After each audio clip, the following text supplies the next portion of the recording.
Assalamualaikum warahmatullahi wabarakatuh. Perkenalkan, nama saya Rizka Nurmijah, peserta Latsar CPNS golongan 3A, PPSDM Provinsi Sumatera Utara, tahun 2022, angkatan 40, kelompok 4, nomor absen 38. Pengampu materi, Ibu Yamnur Malia, SST MKes.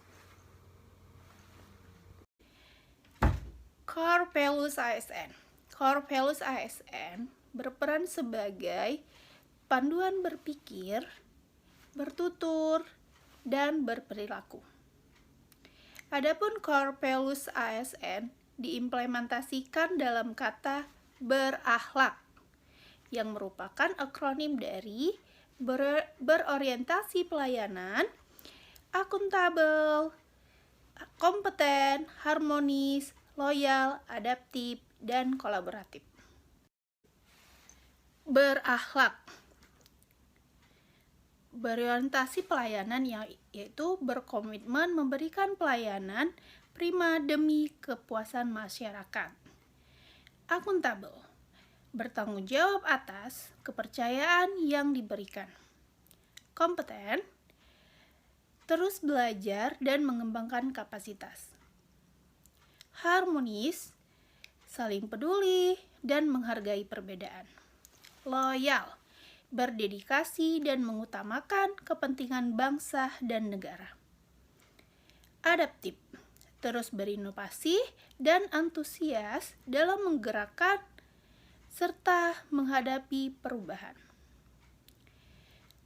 Kolaboratif, membangun kerja yang sinergis. Fungsi dan tugas ASN berdasarkan Undang-Undang ASN Nomor 5 Tahun 2014. Pasal 10 Undang-Undang ASN, pegawai ASN berfungsi sebagai: pertama, pelaksana kebijakan publik. Kedua, pelayan publik. Ketiga, perekat dan pemersatu bangsa. Sedangkan pasal 11 Undang-Undang ASN, pegawai ASN untuk menjalankan fungsi tersebut, pegawai ASN bertugas untuk: pertama, melaksanakan kebijakan publik yang dibuat oleh pejabat pembina kepegawaian sesuai dengan ketentuan peraturan perundang-undangan. Yang kedua, memberikan pelayanan publik yang profesional dan berkualitas. Ketiga, mempererat persatuan dan kesatuan negara Kesatuan Republik Indonesia. Berorientasi pelayanan sebagai pedoman perilaku dijabarkan 3 kode etik, yaitu: pertama, memahami dan memenuhi kebutuhan masyarakat. Kedua, ramah, cekatan, solutif, dan dapat diandalkan. Ketiga, melakukan perbaikan tiada henti. Konsep pelayanan publik, kegiatan atau rangkaian kegiatan dalam rangka pemenuhan kebutuhan pelayanan sesuai dengan peraturan perundang-undangan bagi setiap warga negara dan penduduk atau atas barang, jasa, dan atau pelayanan administratif yang disediakan oleh penyelenggara pelayanan publik. Definisi pelayanan publik menurut Agus Dwianto. Pelayanan publik sebagai semua jenis pelayanan untuk menyediakan barang dan jasa yang dibutuhkan oleh masyarakat yang memenuhi kriteria, yaitu merupakan jenis barang atau jasa yang memiliki eksternalitas tinggi dan sangat diperlukan masyarakat, serta penyediaannya terkait dengan upaya mewujudkan tujuan bersama dan tercantum dalam konstitusi maupun dokumen perencanaan pemerintah, baik dalam rangka memenuhi hak dan kebutuhan dasar warga, mencapai tujuan strategis pemerintah, dan memenuhi komitmen dunia internasional. Asas penyelenggaraan pelayanan publik seperti yang tercantum dalam pasal 4 Undang-Undang Pelayanan Publik yaitu 1. Kepentingan umum, 2. Kepastian hukum, ketiga, kesamaan hak, keempat, keseimbangan hak dan kewajiban, 5. Keprofesionalan, 6. Partisipatif, 7. Persamaan perlakuan atau tidak diskriminatif, 8. Keterbukaan, 9. Akuntabilitas, 10.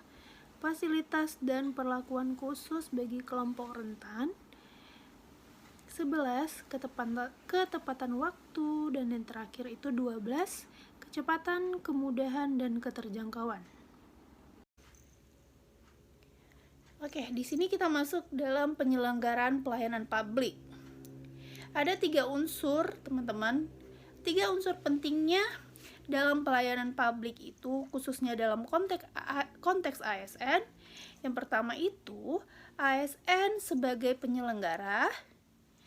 Kedua, publik atau masyarakat sebagai penerima layanan. Ketiga, kepuasan masyarakat atau pelanggan. Masyarakat dalam Undang-Undang 25 tahun 2009 adalah seluruh pihak, baik warga negara maupun penduduk, sebagai orang perseorangan, kelompok, maupun badan hukum yang berkedudukan sebagai penerima manfaat pelayanan publik baik secara langsung maupun tidak langsung. Penyelenggara pelayanan publik menurut Undang-Undang Nomor 25 Tahun 2009 tentang pelayanan publik adalah setiap institusi, penyelenggara negara, korporasi, lembaga independen yang dibentuk berdasarkan undang-undang untuk kegiatan pelayanan publik dan badan hukum lain yang dibentuk semata-mata untuk kegiatan pelayanan publik. Ada 4 hal fundamental dalam pelayanan publik. Pertama, pelayanan publik merupakan hak warga negara sebagai amanat konstitusi. Kedua, pelayanan publik diselenggarakan dengan pajak yang dibayar oleh warga negara. Ketiga, pelayanan publik diselenggarakan dengan tujuan untuk mencapai hal-hal yang strategis bagi kemajuan bangsa di masa yang akan datang. Dan yang terakhir itu yang keempat, pelayanan publik memiliki fungsi tidak hanya memenuhi kebutuhan dasar warga negara sebagai manusia, akan tetapi juga berfungsi untuk memberikan perlindungan bagi warga negara atau proteksi. Kita akan membahas tentang pentingnya pelayanan publik. Alasan rasional mengenai pentingnya pelayanan prima antara lain yaitu kepuasan pelanggan merupakan sarana untuk menghadapi kompetisi di masa yang akan datang. Kedua, kepuasan pelanggan merupakan promosi terbaik. Ketiga, kepuasan pelanggan merupakan aset yang terpenting. Keempat itu, kepuasan pelanggan menjamin pertumbuhan dan perkembangan organisasi. Kelima, pelanggaran makin kritis dan dalam memilih produk atau jasa. Keenam, pelanggan puas akan kembali atau customer retention. Dan yang terakhir itu, ketujuh, pelanggan yang berpuas mudah memberikan referensi. Oke. Prinsip pelayanan publik yang baik adalah 1. Partisipatif, di mana partisipatif itu melibatkan masyarakat dalam merencanakan, melaksanakan, dan mengevaluasi hasilnya. Yang kedua itu transparan. Transparan itu menyediakan akses bagi warga negara untuk mengetahui segala hal yang terkait dengan pelayanan publik yang diselenggarakan tersebut, seperti persyaratan, prosedur, biaya, dan sejenisnya. 3 itu responsif. Apa itu responsif? Responsif itu mendengar dan memenuhi tuntutan kebutuhan warga negaranya. Selanjutnya, tidak diskriminatif. Tidak diskriminatif itu tidak boleh dibedakan antara satu warga negara dengan warga negara yang lain atas perbedaan identitas warga negara seperti status sosial, pandangan politik, agama, profesi, jenis kelamin atau orientasi seksual, difabel dan sejenisnya. Mudah dan murah. Oke, mudah dan murah itu memenuhi berbagai persyaratan dan membayar biaya untuk memperoleh layanan yang mereka butuhkan. Efektif dan efisien. Oke, di sini efektif dan efisien itu penyelenggaraan pelayanan publik harus mampu mewujudkan tujuan-tujuan yang hendak dicapainya. Oke, aksesibel. Aksesibel itu dapat dijangkau oleh warga negara yang membutuhkan dalam arti fisik, yaitu dekat, terjangkau dengan kendaraan publik, mudah dilihat, gampang ditemukan, dan lain-lain. Dan dapat dijangkau dalam arti non-fisik yang terkait dengan biaya dan persyaratan yang harus dipenuhi oleh masyarakat untuk mendapatkan layanan tersebut. Akuntabel. Oke, akuntabel itu adalah penyelenggaraan pelayanan publik dilakukan dengan menggunakan fasilitas sumber daya manusia yang dibiayai warga negara melalui pajak yang mereka bayar. Oke, terakhir itu berkeadilan. Berkeadilan, penyelenggaraan pelayanan publik yang dilakukan oleh pemerintah memiliki berbagai tujuan. Oke, selanjutnya, strategi peningkatan pelayanan publik. Kepatuhan terhadap Undang-Undang Nomor 25 Tahun 2009 tentang pelayanan publik. Pertama, menerapkan standar pelayanan dan maklumat pelayanan. Kedua, melaksanakan survei kepuasan masyarakat minimal 1 tahun sekali. Ketiga, pengolahan pengaduan masyarakat. 4, menyediakan sarana dan prasarana pelayanan. Kelima, pengembangan inovasi. 6, replikasi best practice. Dan yang terakhir itu yang ketujuh, perbaikan berkelanjutan.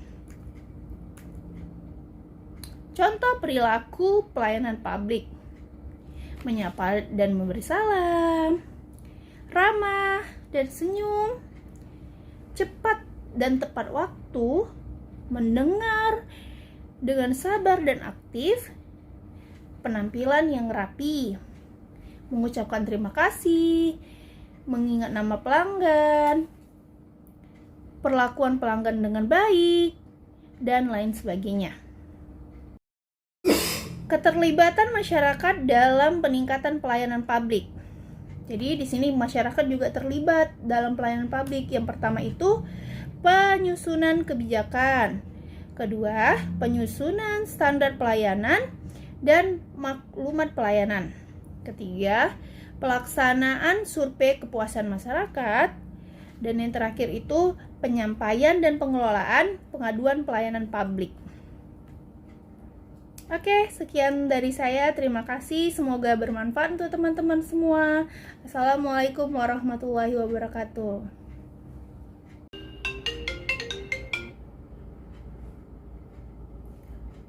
Halo, assalamualaikum. Assalamualaikum, Bu. Iya, waalaikumsalam. Dengan siapa, Bu? Oh, saya orang tua Asyifa, Bu. Oh, orang tua Asifa. Ada apa ya, Bu? begini Bu, saya mau Mm-mm. bertanya bagaimana anak saya di sekolah ya Bu? Oh, alhamdulillah sejauh ini Asifa perkembangan belajarnya baik. Akan tetapi ada yang harus diperbaiki nih, Bu. Apa Sifatnya. itu Bu? Sifatnya. Hah? Jadi kemarin ada guru yang melapor ke saya kalau Asifa ini kurang sopan kepada guru-guru. Ngomongnya itu seperti ngomong sama teman sebayahnya gitu, Bu. Oh begitu ya Bu ya. Iya. Jadi saya mohon nih, Bu, bantu jelaskan ke Asifa di rumah ya, Bu, gimana Iya bersikap Bu. kepada guru-guru. Oke, Bu, di sekolah udah saya kasih peringatan juga ke Asifa. Semoga Asifa kedepannya akan jadi yang lebih baik ya, Bu. Iya Bu, amin Bu. Terima kasih ya Bu ya. Mohon Iya. maaf anak saya kalau tingkahnya kurang bagus. Iya, Ibu, tidak apa-apa. Namanya juga anak-anak ya. Iya. Bu. Ya, Bu, ada lagi yang mau ditanyakan? Oh ya sudah Bu, kalau begitu terima kasih banyak ya Bu ya. Iya, sama-sama, Ibu. Assalamualaikum Bu. Waalaikumsalam.